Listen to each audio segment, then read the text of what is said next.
Welcome to Movie Oubliette, the film review podcast for movies that most people have mercifully forgotten. I'm Dan. And I'm Conrad, and in each episode, we drag a forsaken film out of the oubliette, discuss it and judge it to decide whether it should be set free or whether it should be thrown back and consigned to oblivion forever.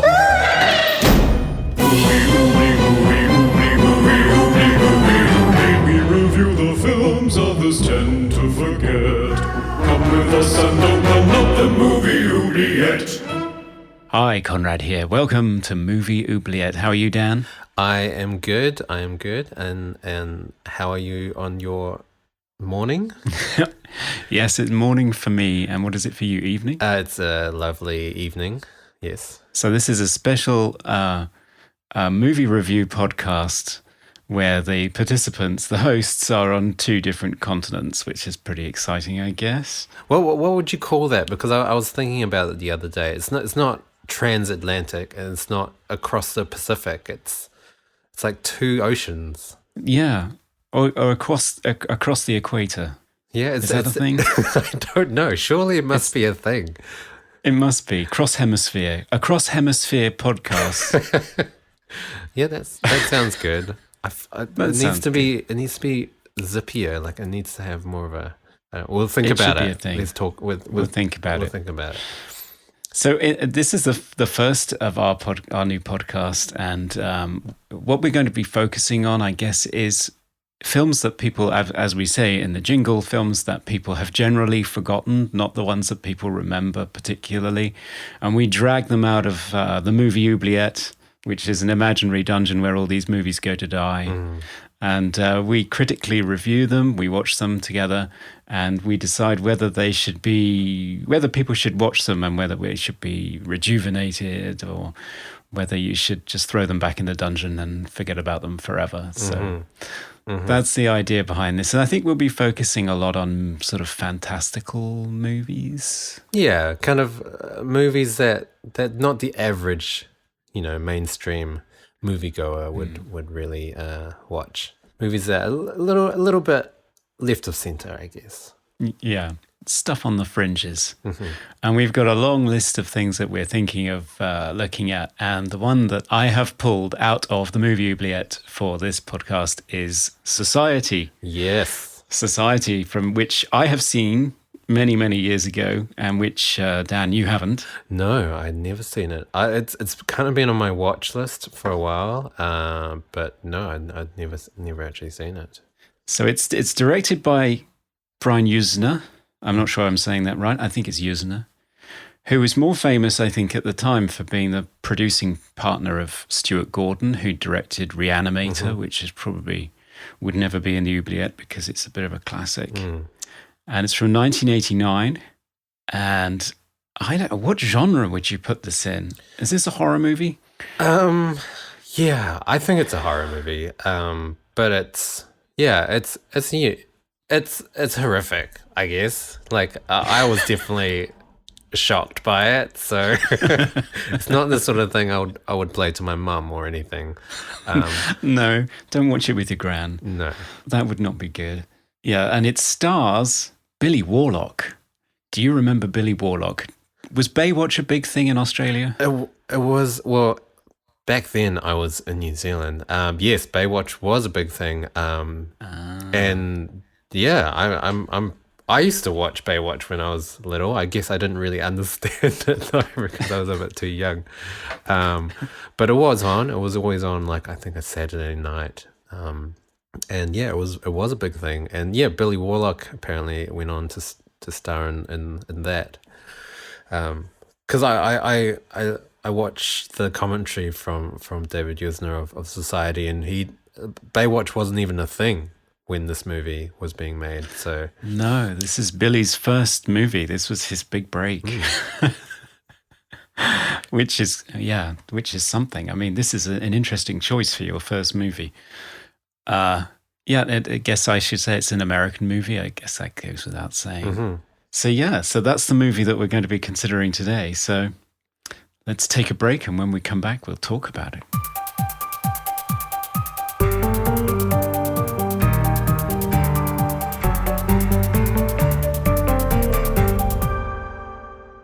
Okay, so welcome back. And Dan, you hadn't seen Society before, and what is your initial reaction to this movie? My initial reaction was shock and horror, especially to that final act.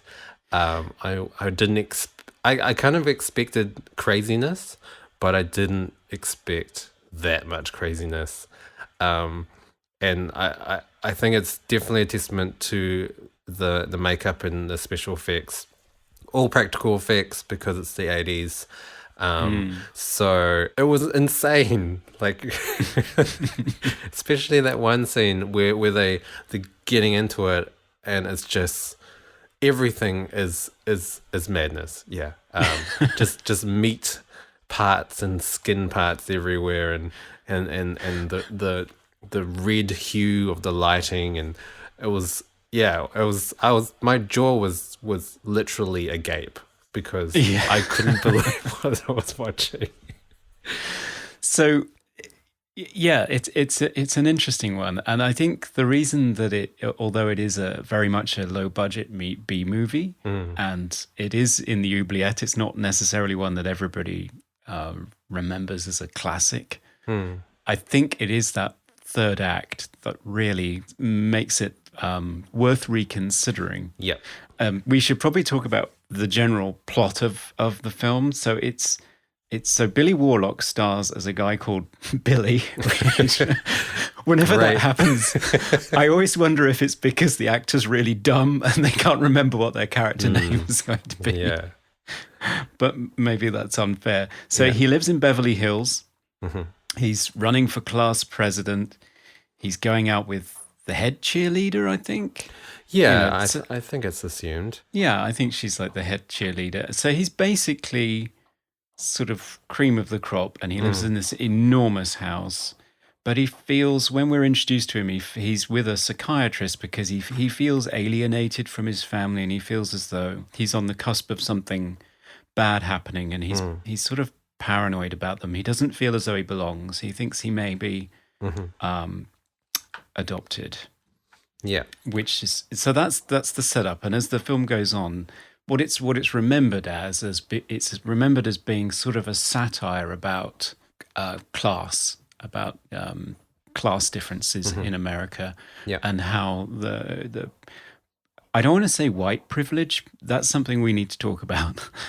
There isn't a single black person in this movie, no, which is really, really interesting. We need to come back to that. But it's remembered as being this social satire. And I think the original script, because I looked at the making of, and Brian Yuzna said, so the original script that he received, the finale was just like this thing where lower class people were basically it ended in a bloodbath. They were being hunted and tortured and and that's been dealt with more recently in a film like Hostel, but and other things along those lines. But and he was bored with that. He didn't find that particularly interesting, so he went down the route of reimagining it as this Salvador Dali-esque orgy.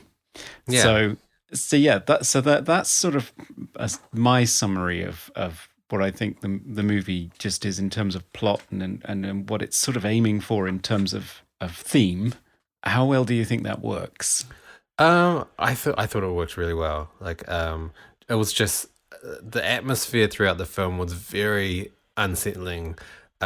Everyone just seemed very happy and sickeningly sweet all the time, and it was I love that kind of tension. And the sense of paranoia that Billy had, I think that was definitely one of the main themes in the movie, apart from the class system, but just that paranoia and I watched some of the commentary, and there were two movies that Yuzna mentioned, and one of them was The Spiral Staircase, which I haven't actually seen. It's from the 40s. And the other one was Rosemary's Baby, and which I also haven't seen yet, which I will get to eventually. So yeah, That's an interesting comparison, actually, that one. So that sense of paranoia and just not really knowing what's going on, but having like glimpses of all this strange occurrences. I think Yuzna wanted to really shy away from like the blood sacrifice thing that is, or like the cult kind of aspect of it. He also tried to avoid as much blood as possible because apparently he was scared that the MPAA were just gonna, say no R rating for you. Hardly any blood actually at all in the film. It's quite noticeable actually. Yeah, I know that is a problem because films like Evil Dead 2, for example, use a lot of green and other sort of colours for their projectile liquids, and it's all because if the MPAA sees red, they they see red, I guess. Yes, give you a hard X or unrated or whatever it is, however it works. Yeah. I mean, apparently it was very poorly received in the States as well. It came out in 1989 and it was released in Europe in 89 and 1990, but it didn't get released into the States until 1992. Wow. And then, and I think it was only shown in like 10 cinemas or something, and just completely bombed. But one reason that the director said that it just didn't do very well in the States is because there's the class system isn't so defined, I guess, but in Europe and UK it's a lot more defined, and so people related to the movie a lot more and could kind of understand the themes.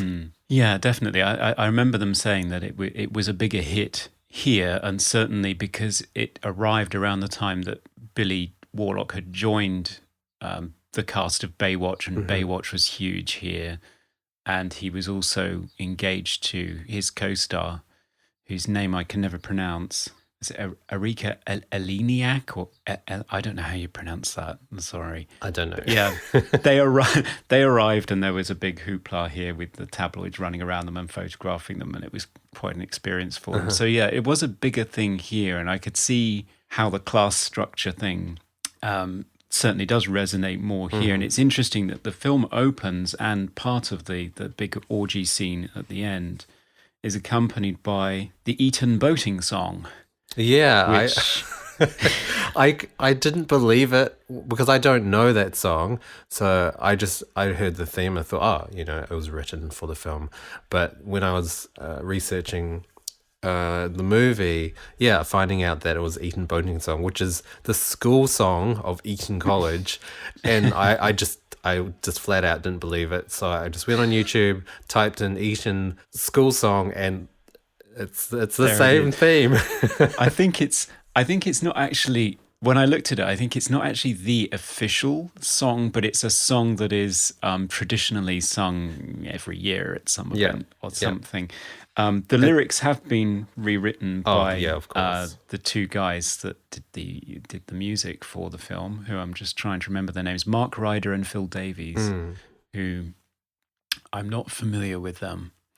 But apparently they scored quite a few films in this sort of genre. So things like Trances, which I haven't seen. I never even heard of Trances. So no, there's several sequels too. So that could be one that's in the oubliette at some point. Maybe. But yeah, the Eton boating song is a really interesting reference. Eton, of course, is a very privileged private school in the UK, and it's been seen historically as the training ground for Britain's social elite. Lots of prime ministers coming from there. Right. Okay. And famously, George Orwell thought that the song was pretty vulgar, or it ties in with a very vulgar, immature approach to privilege. Okay.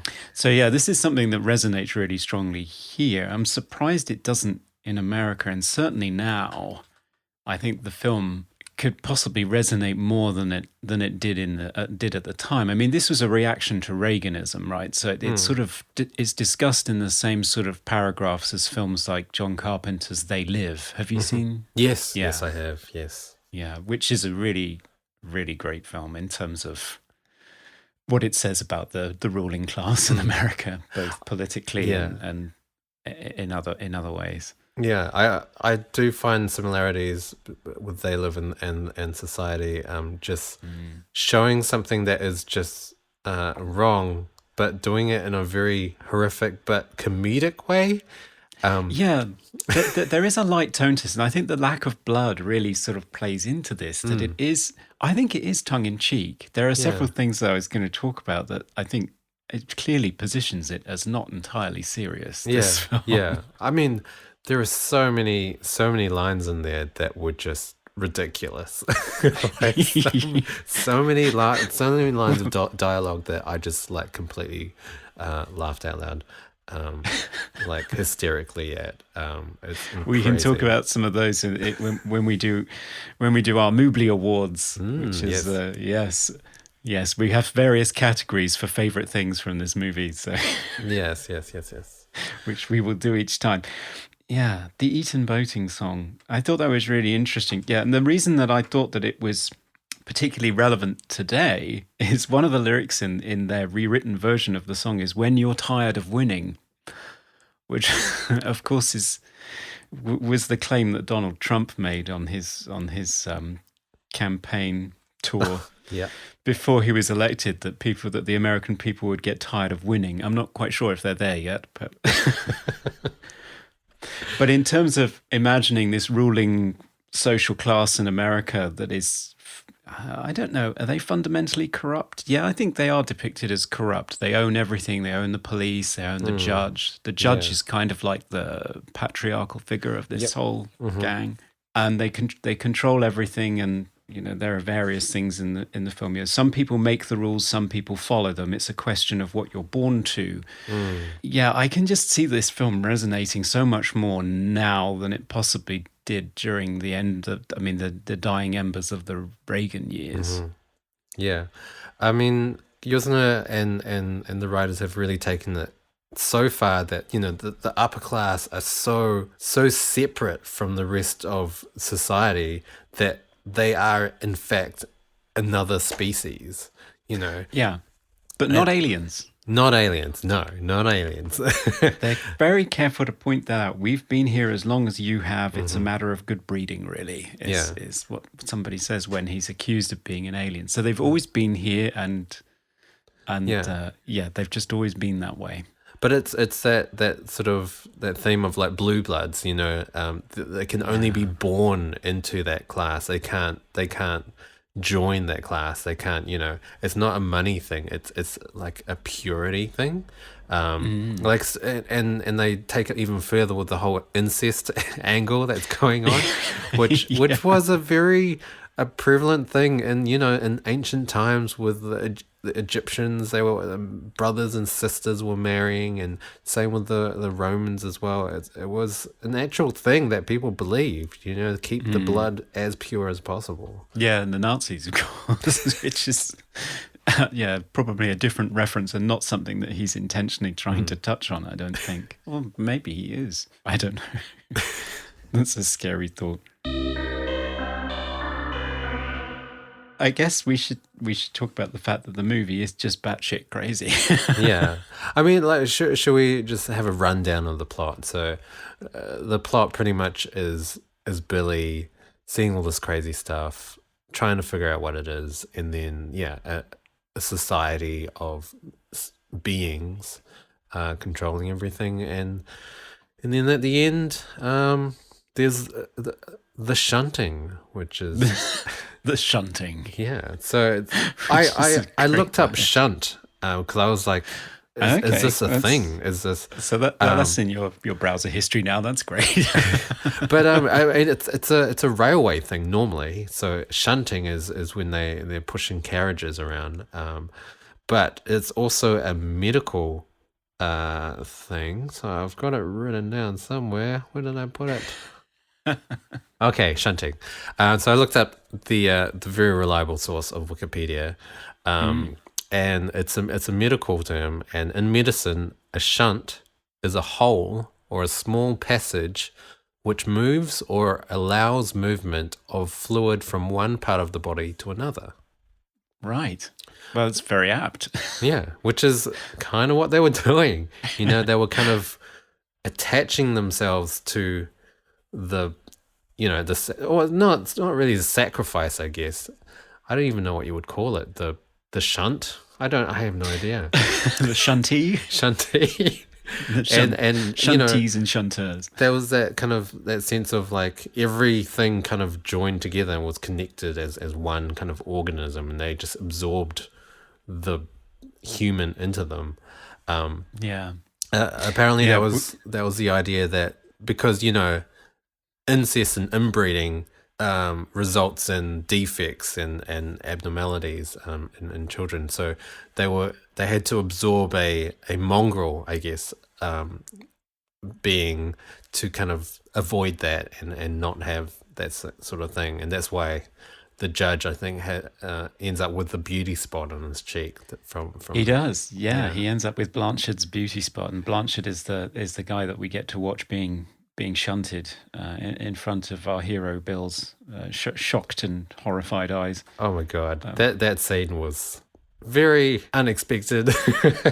It's very unexpected. It's quite a shock, and.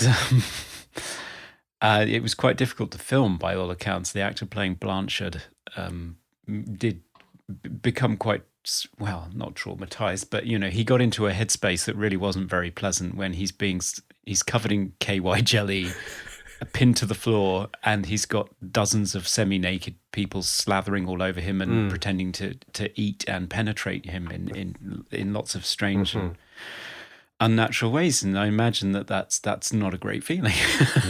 No. I mean, I often feel like that with any horror movie. Like I would just be so traumatized, even knowing that everything is fake and all the blood is fake and all the effects. But just especially in the 80s, because everything's there in front of you, everything's practical effects. So even though it's animatronics or whatever, it's still pretty confronting. Yeah, it is, and you're not just wearing a green leotard with dots all over you, trying to pretend. You're actually there with your head through something and covered in KY, and it can't be good. Yeah, I know. So I think that's what makes films from this era quite special. Actually, I think it's one of the reasons I love them. Oh, it's definitely one of the reasons I love, because just knowing that everything's a practical effect, I'm always like, wow, like, how did they do that? Like, what's going on here? So the effects in this movie are by a guy called Screaming Mad George. Yeah, great name.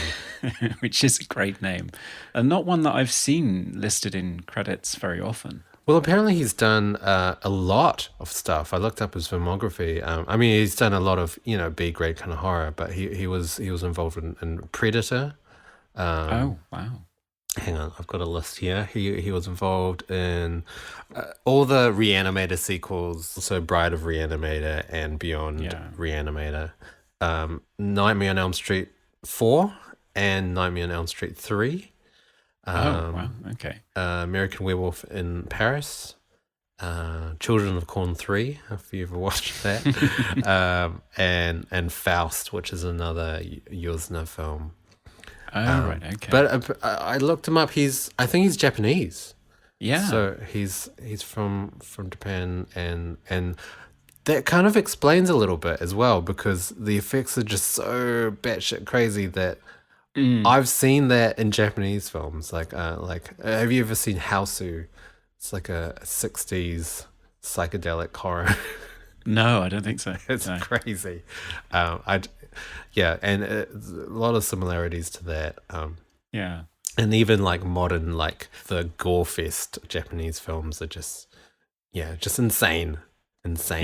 Prosthetics and special effects and tremendous amounts of blood. Yeah, I mean, I suppose, that is a good connection to make, because you think of things like Akira. I mean, I haven't seen a lot of anime, but you think of things like Akira and what happens to Tetsuo as he transforms towards the end of that, and you can see similarities with how Screaming Mad George envisions this ruling class just turning into this amorphous pile of writhing flesh, which is really disturbing. I mean, I guess that just thematically, though, I'm just wondering. I mean, he wanted to do it, and Yuzna admits He had absolutely nothing in his head as to what that meant.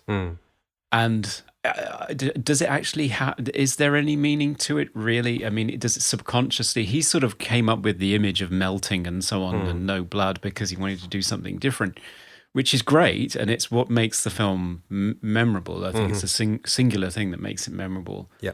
I think, but thematically, if I put on my textural analysis hat from my film studies days, does it actually mean anything? What does this say about the ruling class? And I had to say, apart from the incest aspect and the inbreeding, and certainly the sort of parasitic effect that they're having on people from outside their group, I wasn't quite sure that I got much from it other than this is batshit crazy and is amazing to look at. Yeah, I mean, I guess it's the whole, you know, with the Romans and the Greeks, and you know, the very wealthy they were so wealthy they spent all day just eating and having sex and orgies, and I think that's the kind of thing they were going for. Like they're just so wealthy that they control everything. They don't have to worry, so they just have fun and have these weird sex copulation things and drink wine and it's all good. I guess that's, I mean, it works. It certainly works, and it's certainly memorable. I mean, if we talk about sort of the plot structure, I find the third act really confusing because, okay, you've got a first act, which is the situation. So you're setting up him, you're setting up his friends, his school. And then you've got the second act, which is where he starts seeing things. He sort of catches his sister in the shower. Yep. And she looks very strange through the glass. Yeah. And can see that she's sort of very strange scene as well. I mean, just the sheer fact that he's just walking in and going, "Oh, well, I'm just going to open this door to my sister." I don't know. I just found that very strange. I have a sister. I would never do that. So. No, that's just traumatizing. Yeah. So you have so first act, which is situation, second act, which is complication and growing paranoia, and friends of his going missing, and turning up dead, and piling on the pressure and the paranoia. And then the third act is the big finale where he finds out what's behind it and what ultimately his fate is intended to be. But the thing that confuses me, and maybe you can help me with this, why did they... So he's in the house where they have the big party and the big orgy. He's gone home. They drug him. Yes. Send him to the hospital. Rather than just like get on with the whole big shunting thing, they send him to the hospital, conspire to have him declared legally dead, leave his Jeep outside in the car park so he can walk out in public, and then expect him to go home for the final shunting scene. Why not just keep him there and just do it? I did find the transition from the second to third act was very bizarre. The hospital scene in particular, like when he wakes up and he starts acting really different. You know, he becomes like very cocky and arrogant.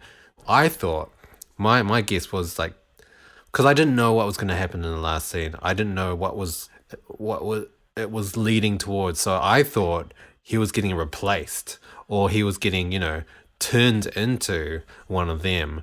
Okay, that's interesting. And that's why he was acting different, but it wasn't really explained. And then he's like very like violent to Clarissa. And then he says the world's famous lines, "It's time to party hardy," and then he goes home to kill his parents. I'm not even sure. He walks around with a knife, and then as suddenly, he does in the opening dream scene. And then suddenly his house is full of like 50 plus people, which I don't know how he didn't notice. No, they're right behind him as well. Yeah. They're all just following behind him in single file as he goes through the house, I guess. And this is the thing, because the judge congratulates the parents because the whole thing has been, and he says it's been so efficient. I mean, hardly. I know. They could have done this like an hour ago. I don't know. I don't know what's going on there. Billy's mental state, I just do not get. Yeah. He seems to have snapped, and he goes and beats up his girlfriend. Well, it's not really his girlfriend. His new girlfriend, I guess. His new girlfriend. Yeah. It was that kind of 10 minutes of transition to the third act was very bizarre. It doesn't work. Yeah. For me, it doesn't work. I'm not quite sure what he's trying to do. Maybe it's just a whole sequence of red herrings. Because I mean, if you started to think that something else was happening, maybe I that definitely was. I was thinking he was getting brainwashed, or he like physically changed into another thing. I had no idea, or he'd been replaced by some other Billy. I had no idea. It's a possibility. Now it's time for random trivia.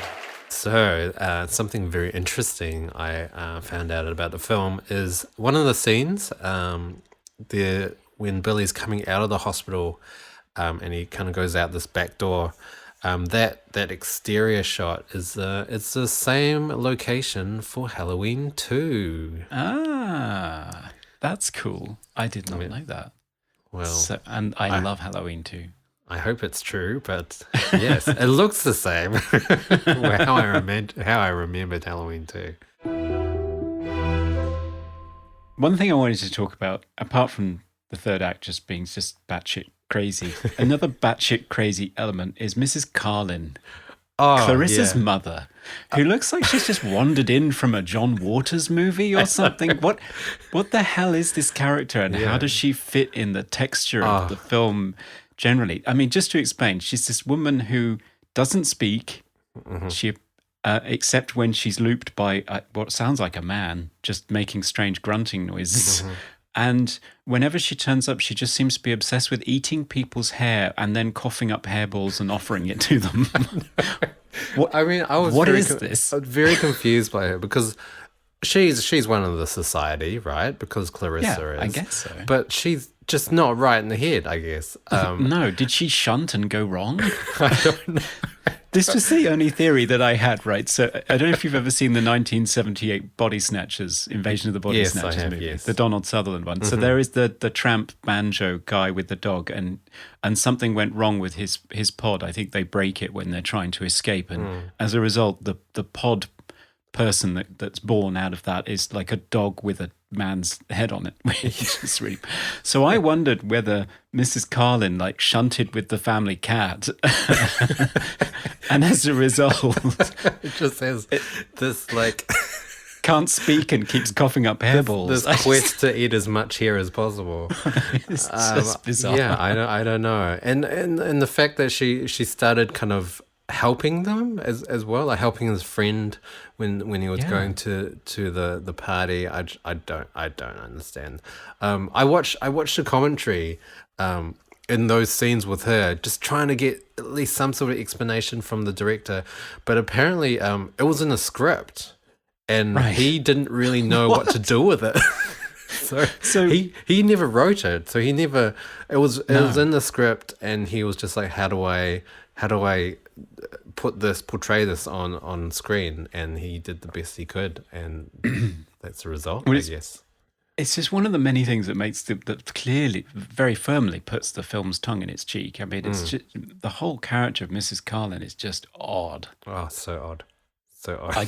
I don't see how it fits. So she helps, and Clarissa helps as well. And I don't know whether that's interesting, because when she's set up, when you first see her, she's very much set up as a femme fatale, and she even does the Basic Instinct cross legs. She does, yes. Move. That's before Basic Instinct even came out. It is, yeah. Basic Instinct is 1992. So wow. They must have copied it from Society. They must have done. I don't know whether Paul Verhoeven, or I think he's supposed to say Verhoeven actually. But I don't know whether he saw Society. He could have done. I think he might have been interested in it. Yeah, I really did think Clarissa was in on it. I thought she was part of, luring Billy into the shunt or whatever. But then she ends up turning and helping him. So she does. She feels sorry for him. Yeah. Although she is holding him down at the end. So she is. I think she was supposed to be very much part of it. So she's there holding. Like they've got one of those sticks with a loop on the end of it that you put around the neck of a dangerous animal. Yeah. I And didn't know she's what to holding call him that down. when I wrote in my notes. I called it a lasso because I just have no idea what it is. I haven't. There's probably a technical term. There probably Somebody will is. be able to tell us. Yeah. But she's set up very much as the femme fatale, and she's in. We'll get to this when we get to the Mobley Awards. But she has some great outfits. Oh, it's very, very 80s. Very 80s. Apparently she was like a Playboy bunny or a penthouse playmate or whatever. So she was very, very confident in her body, and it really shows. And she did her roles was amazing. Like apparently she hadn't really done much acting before that. So I mean, what do we think of the acting overall? I think it's Billy Warlock is still learning, I think. yeah, fair he's to say. definitely still learning. I mean, apparently some of the like the guy that plays the judge, what's his name? David Wiley. Apparently he's a veteran with acting. Like he's done a lot of good movies. I mean, I'm not saying this isn't a good movie, but It's a B movie. yeah. So it's not like. That's the thing with a lot of these movies, like because the content is so insanely crazy, it's often quite hard to decide whether the acting is good or bad, because how could you act in seeing something like that? I mean, what would your natural reaction be? Like it's insane. So I often find it very hard to distinguish whether it is bad acting or it's just a crazy situation. Yeah, this is true. I guess the portion of the film where it's most interesting the acting most sort of the skill level most shows is the first act. So in the first act, where people are generally supposed to be quite normal, that there's a lot of clunky line deliveries. Yeah, I mean it's really hard to decide. Like I often find, because the lighting wasn't great in the film. Like there was a lot of very dark grey scenes, and they didn't do they didn't do really like a color grade over it. So everything looked very dull. So sometimes like acting when the visuals just look a little bit ugly, it can come across as a little clunky, because I mean they're supposed to act like this weird, like almost Stepford Wives like society, so everything did feel odd, but I kind of think I added to it. Yeah. I mean, I do feel like the girl that played the sister, her acting was atrocious. Yeah. But it kind of works. Yeah, I know it does. It does. That's the thing, because the whole artifice of we're so happy, we're so perfect, and everything's wonderful, and the fact that they're coming across as slightly false the whole time sort of plays into it. It's kind of works. Yeah.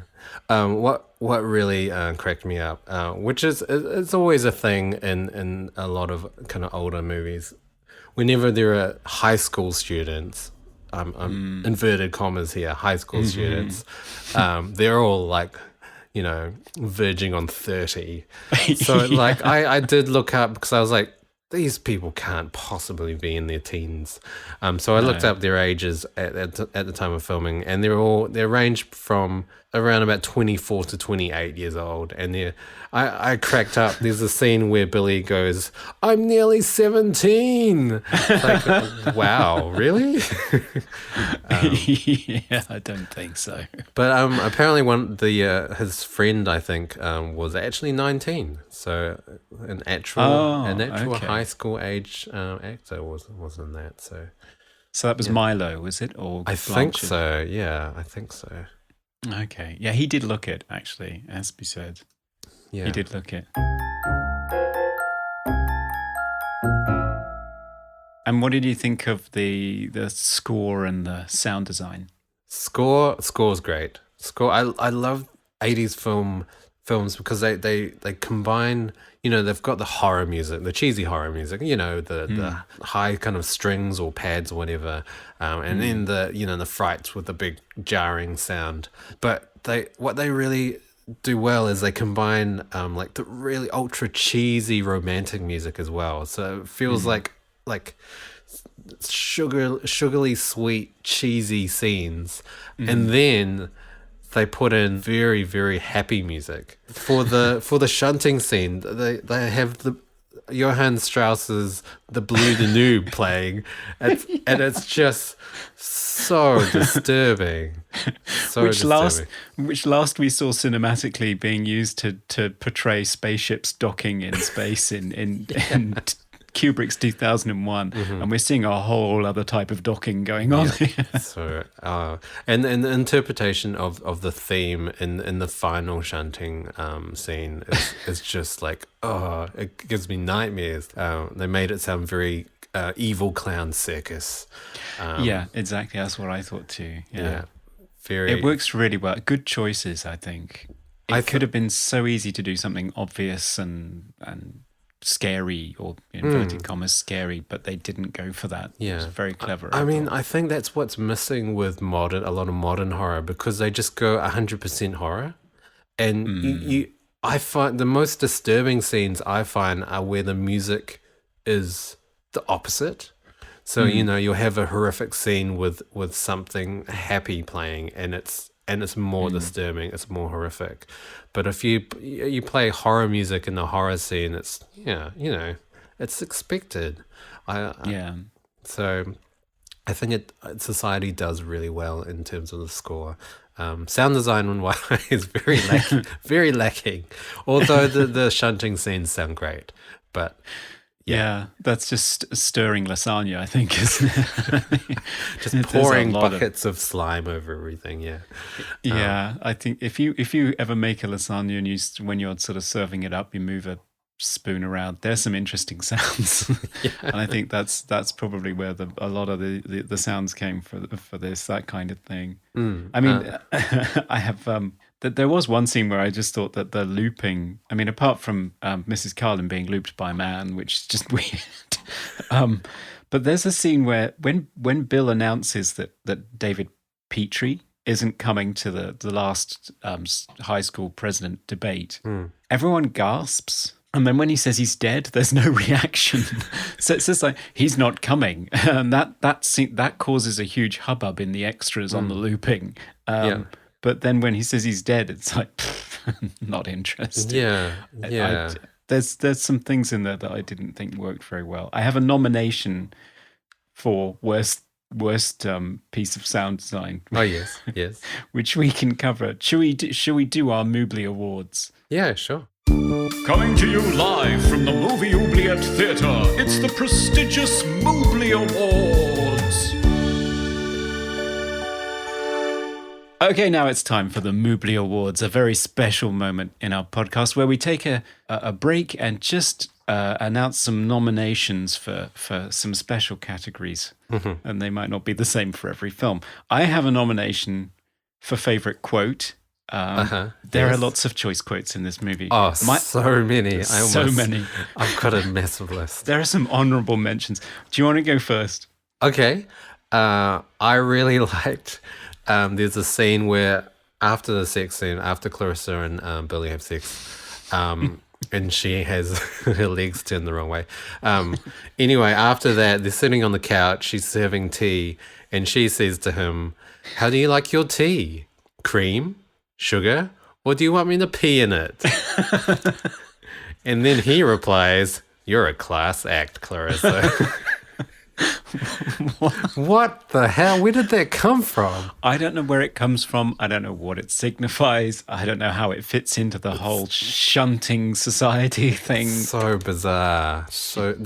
Clarissa actually had a bunch of lines that were just really out of the blue, like really strange. And she delivers them really well. I know she does. Completely deadpan. And that's why they're so strange as well, because what she's saying is completely just not relevant to anything. No, so hats off to Devin de Vasquez. I just wanted to make sure we got a name in there. I mean, my favourite is, for different reasons, it's just a single word, actually. So this is an unusual nomination. My nomination is just the word Blanchard. Because for some reason, every time this character is introduced, do we even know what his first name is? It's David. It's actually David. David Blanchard. So he is Billy's sister's ex-boyfriend. Mm-hmm.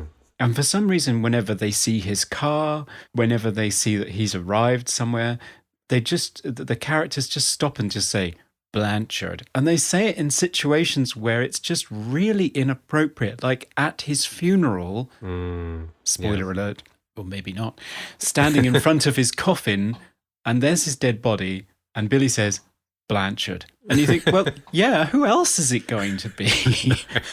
Did he just turn up at a random funeral parlor and not know who it could be? Yeah, I mean, what I found strange watching it is I didn't actually know how to spell that, so I would write it down, and I felt like every time they would say his name, it sounded different. You know, sometimes it sounded like Blanchard, and sometimes it was Blanchard. Sometimes I just had no idea.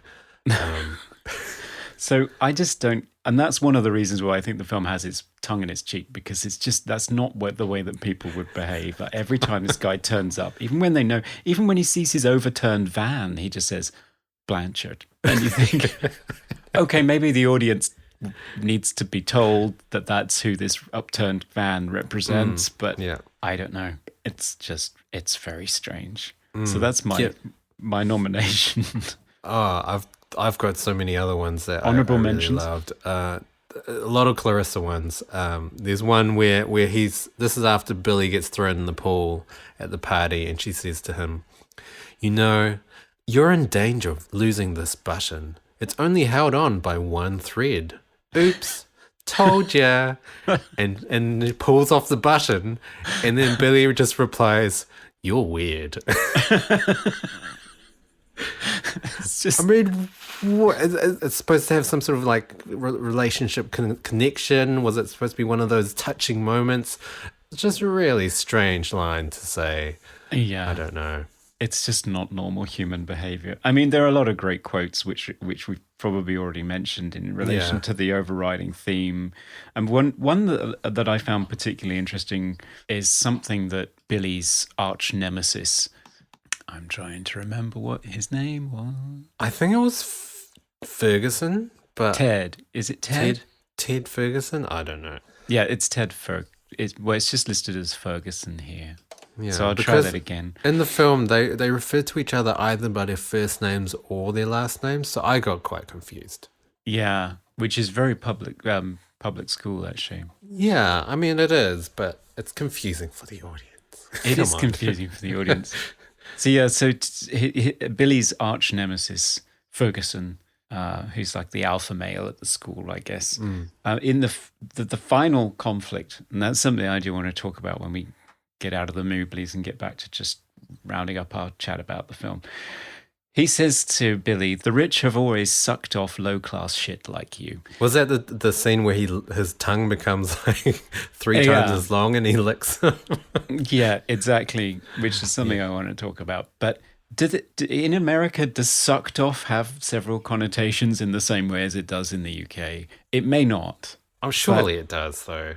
Surely it does, but the rich have always, I mean, I get the parasitic thing, but it's a very sexually loaded scene. And for him to say the rich have always sucked off low class. Yeah.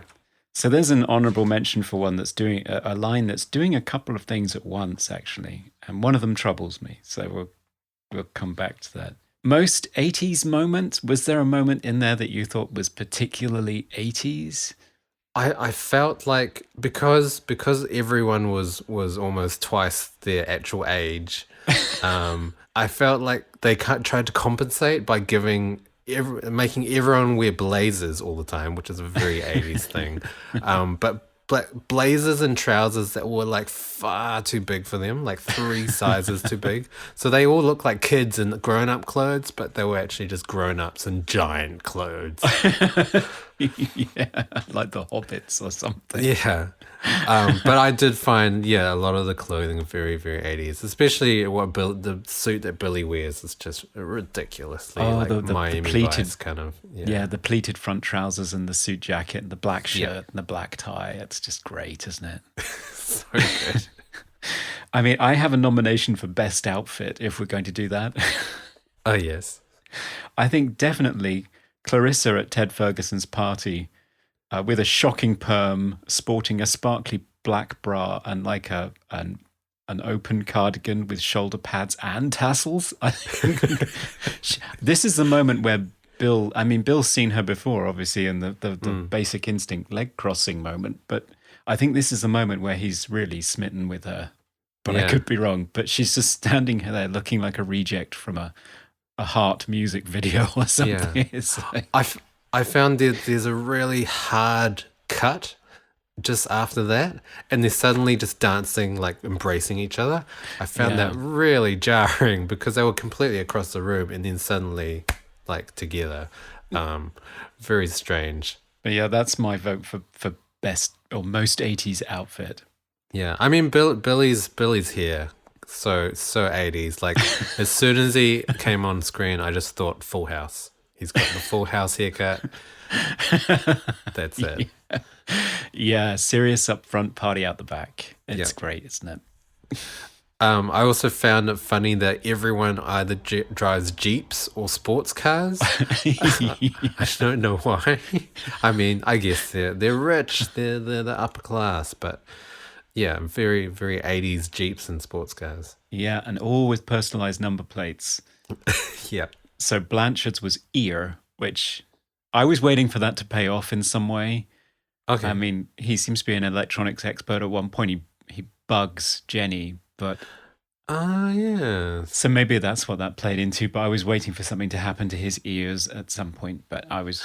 There was that scene with the judge where he bites off something, but you don't really see what he bites off. No.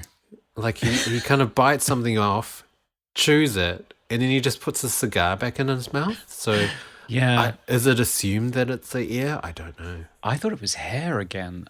Yeah. They've But got a why would you weird eat hair the thing. hair? It was very strange. Just this constant hair fetish. Yeah, and there's a lot of hair. It has to be said.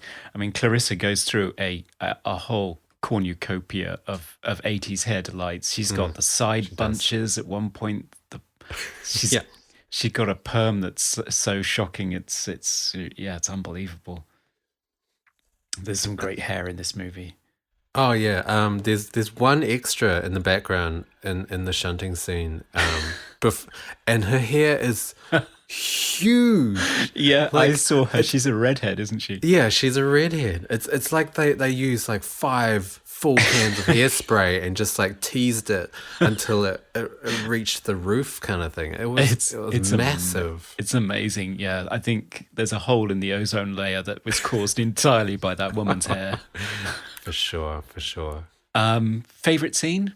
I don't know. It kind of has to be the shunting scene, doesn't it? Like it's insane. Like just so much going on. There's so much taken. I had to watch it twice because there's just so much going on. Apparently, it took like 14 people using puppets and all sorts of stuff just to make that scene work. And so they're all underneath the stage floor with like puppets and all sorts of things lights going on. and KY gel. It can't have been fun. Yeah. So all the slime was methyl cellulose apparently. Oh, okay. According to the commentary, which I didn't know was it's a very common movie slime, pretty much. So like a lot of, I think the Alien movies used it. I think one of the Terminator movies used it. But what's great about it apparently is it's non-toxic. So it's edible. I think it's. Don't they use it for the jelly and donuts? Yeah, it is edible. Yeah, so they just slap it on everything. It's good to go. I think it is the scene that surely, if people remember Society, I think it is the one that they will remember for sure. There is another. There are 2 other kind of within the shunting scene. There's a scene where that guy becomes a giant hand. What the hell is that? I found that very, very unexpected. He just becomes a giant hand, and there's also another giant hand protruding from his chest. Like, they must have had so much fun making that. But So don't know unexpected. what the hell that is about. And prior to that, he actually turns into Jack Nicholson's Joker, and I looked this up.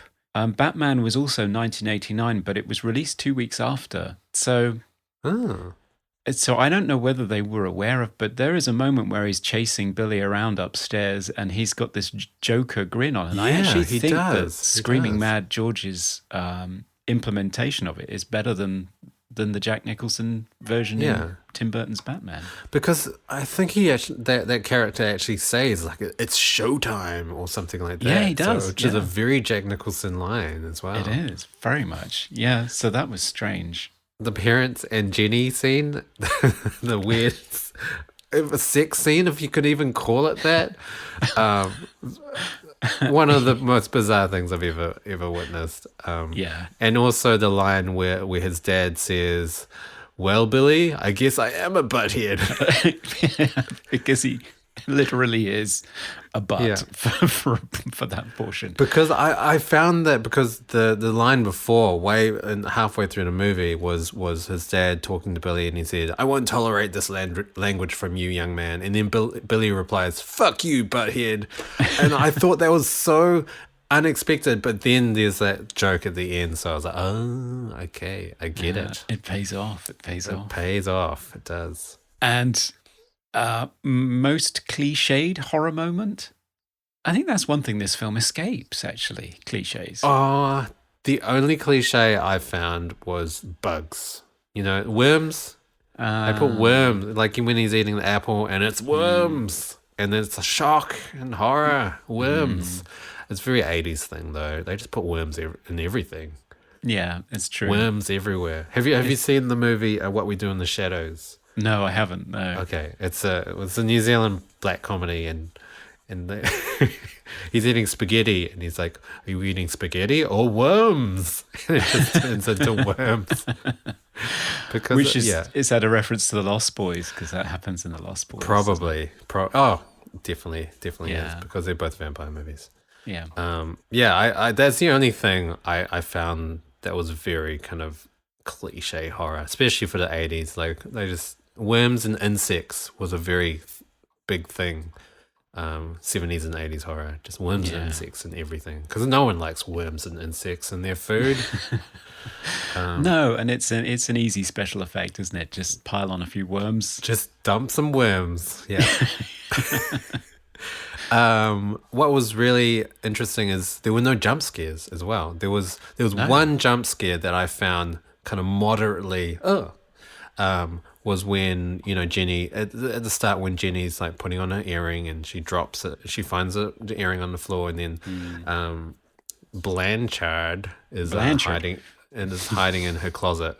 That was the only kind of jump scare that I found. Yeah, no, it relies much more on trying to build a sense of paranoia and dread. But not really. I don't think it's going full on to scare you. I think it is much more of a satirical, dark fantasy than a all-out horror film.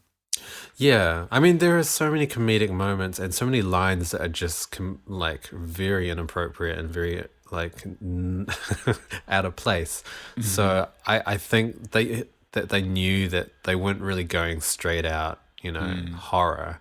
But that's what I always find with a lot of kind of these body horror 80s films anyway. Like, they do always have that sense of comedy and just like taking the piss. It's horrific, but we'll put a funny line in there, or you know, someone will get turned inside out, you know. With worms. Yeah, with worms. Of course. Lots of worms will be revealed. Yes. So what was your favorite special effect? I love the bit where, like, you know, the judge shoves his hand up Blanchard's bottom, and then it comes out his mouth, and it's just That's like a shock, isn't it? You are not expecting the thumb. I did not expect that. No, not at all. No. Not at all. Never seen that on screen. Was my jaw was to the floor when I watched that. It was shocking. It is, yeah. I think it's the most shocking. I mean, my favorite one, just in terms of just as a visual, is actually Jenny in the shower, because she appears they quite often have these things where women are sort of pivoted 180 degrees about the waist. So she has her bum at the front. Yeah. And her breasts are there as well at the front. Yeah. And her head seems to be facing forward too, but her arms are backwards and she's washing herself and bending. And you just look at that and think, and it's cleverly done because it's through frosted glass, so you can't see it clearly. But it's so well shot and so quickly done that you don't get time to really register what exactly you're looking at. And I can sort of rationally figure out how they did it. But it's just such a mind-blowing visual and yeah, very cleverly done, I thought. Yeah. I mean, my only qualm is, like, I guess I kind of wanted more of those kind of weird things. Like there is a scene with him and Clarissa and her legs are going this way and her body's going another way. Yeah. But I kind of wanted more. But I guess if there was more, then the final scene wouldn't have been as effective. So I think the special effects budget certainly was held back for the final shunting scene. Yeah. Because apparently they had no idea how to do a reverse shunting. So it just shows everyone like just rising from the floor in really awkward ways, covered in like slime, but no actual special effects. But I mean, I thought it actually works. Like, you didn't need to see it. I don't know. Like if it's implied, that's all that matters. You know. Yeah. I thought that was fine. So, favorite sound effect. I actually have a nomination for worst sound effects. So can we do worst sound effect instead? Yes, for sure. I do not understand why when Bill gets in his Jeep and he sits down and he sits on an Action Man, or I guess it's a G.I. Joe for that market, it makes a squeaky noise like a dog's chew toy, because I'm pretty sure G.I. Joe does not make that noise. Yeah, no, it definitely does not make that noise. So it's so out of place. Either that or the looping of Mrs. Carlin, which is just weird. Yeah. What do you mean by looping? So looping is additional dialogue replacement, ADR. Oh, yeah. So Okay. dialogue recorded after the fact in post-production. So I normally just call it ADR. Yeah, ADR. So it just the ADR of Mrs. Carlin being done by a man, I think. I don't know. That character was just very strange. And our final category, star rating for fake blood, but there isn't much. There's hardly any blood. The blood that you see it's good. I mean, it's like the scene with the Petrie, is that his name? In the car. That's like pretty much the only blood you ever see. And actually, the movie, again, as with the bad acting, has a get-out clause, because throughout the first half of the film, the only time we see blood, it's fake. Yeah. It's actually diegetically meant to be fake blood. So yeah.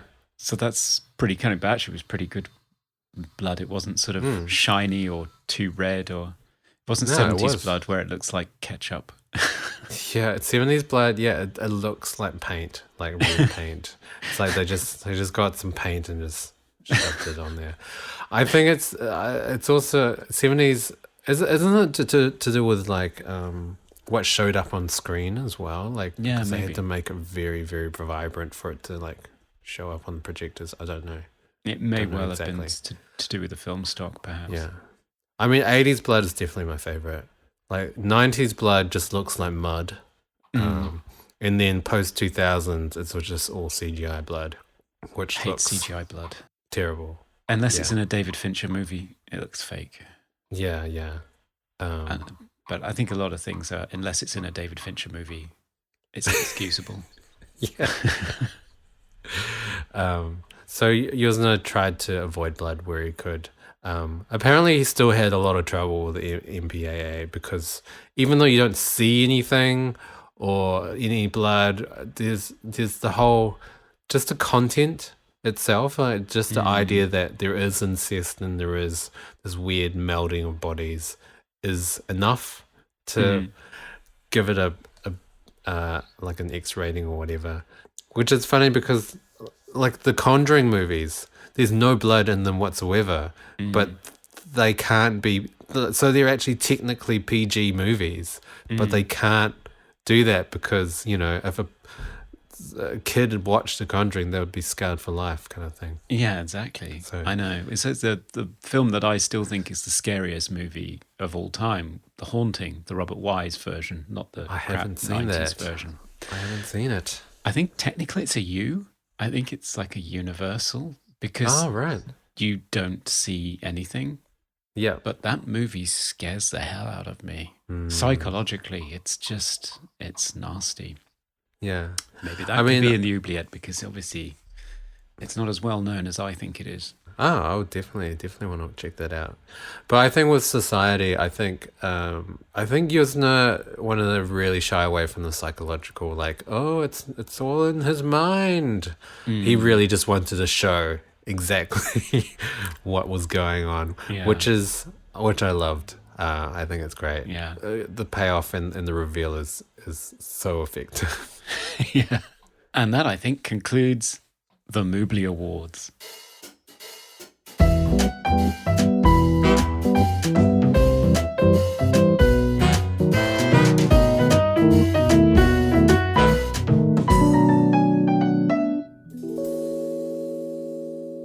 There are a couple of problems that I wanted to talk about. If you're doing something in America about class structure, I mean, you mentioned that this film didn't really resonate with its audience when it came out necessarily, and I wonder if that's because the issue of race is just not touched on at all. And if you're going to talk about, an endemic problem with preferential treatment and privilege in America, you can't ignore the race question, really. So you see things that are very much like Rosemary's Baby now, like Get Out, which deal with this in a very interesting and intellectual way. And I think I spotted one black person as an extra in the high school scene. Okay. But other than that, there isn't a single black person in this movie. Yeah. I don't know if that's a point in and of itself, that it's just an entirely whitewashed society. Yeah, I don't know. I don't think the race thing is such a big issue, because then maybe it would be about race and class rather than just class. I mean, it's definitely something I noticed, and it was the 80s, and I don't know. It was a time when perhaps they weren't confronting these issues perhaps as much, but you would have thought, maybe not in mainstream movies, but you would have thought things that are on the fringes would be more likely to deal with something like this. Yeah, and it's just not there, and I just found it conspicuous in its absence. And the other thing that I wanted to talk about in terms of reservations about it is homophobia, because you get that they use incest as part of this depiction of something that's disturbing and wrong and depraved. Yeah, for sure. And to use incest as a signifier of something that's really not great and is disturbing and that's fine. I think we all agree incest is not great. It's not great. It's not good.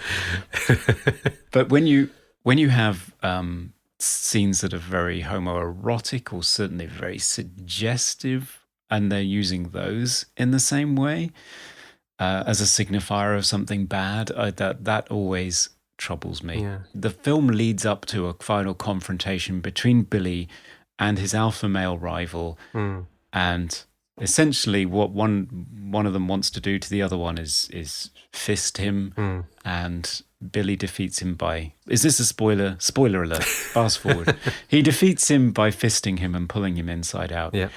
And I guess that bothered me. And again, yes, it's the 80s. It's a different time. There are a lot of things that are being deployed unconsciously that when you look back on them, you think, yeah, you wouldn't do that now. But I think there are no black people here, and the only traces of same-sex relationships in the film are used as part of the overall pattern of a depiction of something that's evil and rotten in society. Yeah. And that bothered me, I guess. I don't know. I find I love these kind of films because they kind of go into some grey areas or some sort of taboo situations in order to tell a story that you kind of can't unless you kind of step into these areas. And in doing so, you kind of I kind of turn a blind eye a little bit to appreciate the other parts of it that I'm kind of watching it for, I guess.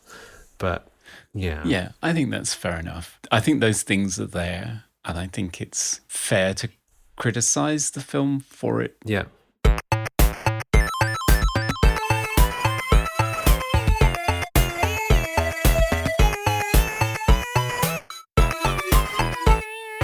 So now comes the time when we have to come up with a final verdict. Does this film deserve to be rescued from the oubliette and set free because people should see it more and should be discussing it more?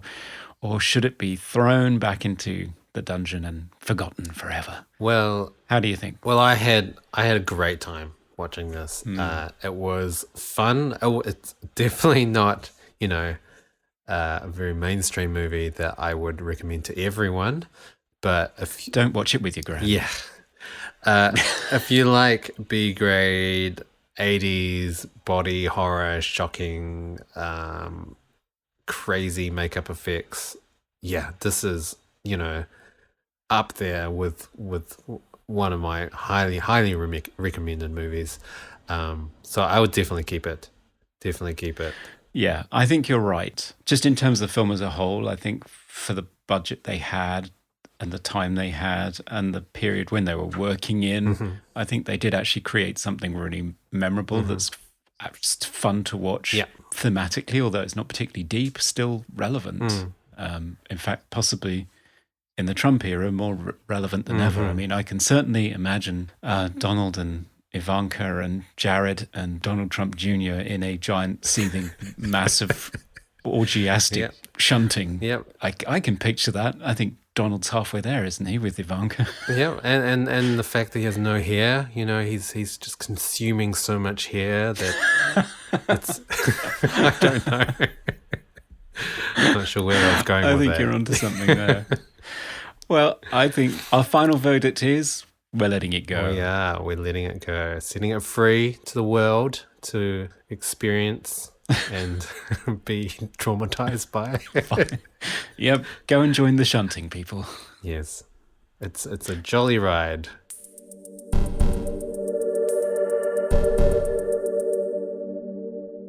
Well, thanks everyone for tuning in to the movie Oubliette. Yes, and do follow us on Twitter and Instagram. Our handles on both are Movie Oubliette, and if you're not quite sure how to spell the word oubliette, which is fair enough, then it goes something like this. O-U-B-L-I-E-T-T-E. Sorry, what was that again? O-U-B-L-I-E-T-T-E. Okay, I think that's clear. So yes, please follow us on Twitter and Instagram. You can find our Facebook page on Facebook as well. And please like and subscribe and give us a review on iTunes. It really helps us out. 5 stars, please. None of this 1-star business. No, nothing but the best for us, I think.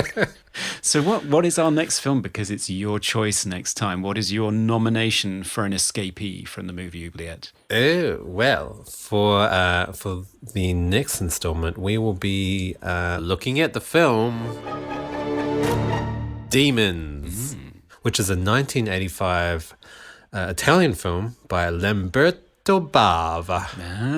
I have not seen a film by Lamberto Bava. I think this is the only film I've seen by Lamberto Bava. That's okay. That's fair enough. Well, you're in for a treat. Indeed, yes. So join us in the dungeon next time on Movie Oubliette. I'm Dan. And I'm Conrad. Goodbye for now. Goodbye. We review the films others tend to forget. Come with us and open up the movie Oubliette.